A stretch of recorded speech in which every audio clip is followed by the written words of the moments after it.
Hello and thanks for joining us from our studios in Israel. I'm Aaron Porras here with ILTV's Morning Briefing.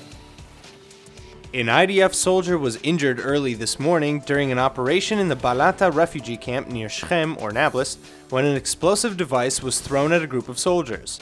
The soldier was treated by his fellow soldiers on the scene and was later taken to a nearby hospital for further treatment. The Balata refugee camp is a flashpoint location where IDF troops and residents often clash. In addition, 3 Palestinians armed with a pipe bomb, 2 Molotov cocktails, and a knife were arrested near Joseph's tomb in Shechem. Over 1,000 Jewish worshippers had gathered to pray ahead of the new Hebrew month of Adar, which is on Sunday. Meanwhile, IDF Shin Bet and Israel Border Police Forces arrested 13 Palestinians overnight, suspected of being involved in terrorist activities and violent riots in the West Bank.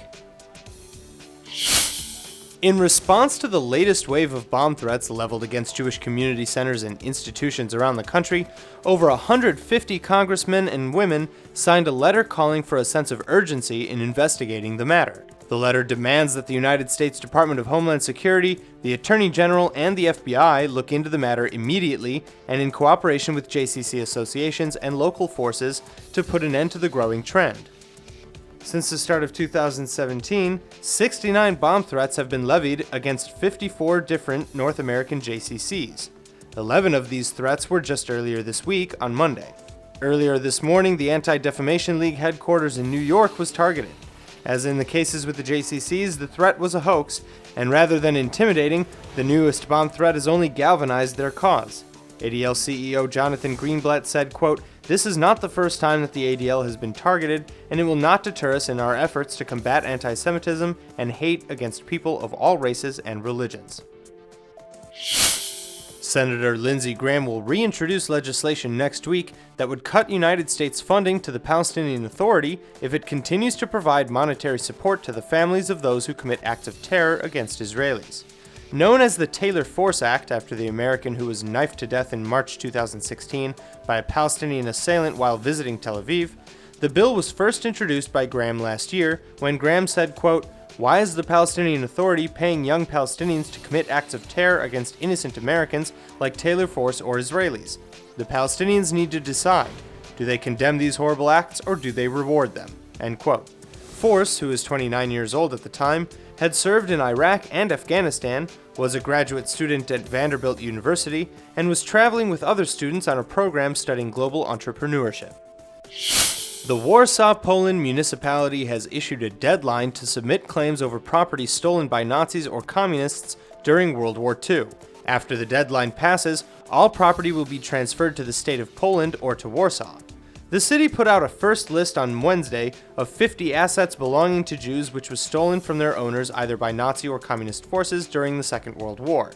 The municipality is asking the rightful owners to submit their claims sometime within the next 6 months, while Jewish organizations have been pressuring it to extend the deadline. The new law applies only in Warsaw and not the rest of Poland. Gideon Taylor of the World Jewish Restitution Organization urged authorities to notify potential claimants and to extend the very short deadline. He said, quote, "It's unfair for claimants to lose this last opportunity to reconnect with their past because of the administrative complexity of this law." Among the proudest achievements in Israeli defense history is the creation of the Iron Dome missile defense system, and it's just reportedly been given an upgrade. According to the Defense Ministry, though the specific upgrades weren't disclosed, Iron Dome was put to a series of tests yesterday and passed. The system targets incoming projectiles, calculates their trajectory, and assesses the danger. It then intelligently shoots down the threats. Since its installation in 2011, Iron Dome has had a near-perfect record, taking out over 90% of its intended targets. During the 2014 war with Gaza, Hamas launched over 4,500 rockets into Israel. Iron Dome chose to destroy 799, missing 64. To supplement the Iron Dome's limitations, a 3-tier system was developed, including David's Sling and the Arrow 3, intended to counter medium to long-range and intercontinental ballistic missiles, respectively. Iron Beam was introduced later to aid in defense against short-range mortar and rocket fire. That's all for now. I'm Aaron Porras, and see you later with our main daily broadcast from Israel at 2 p.m. Eastern Time.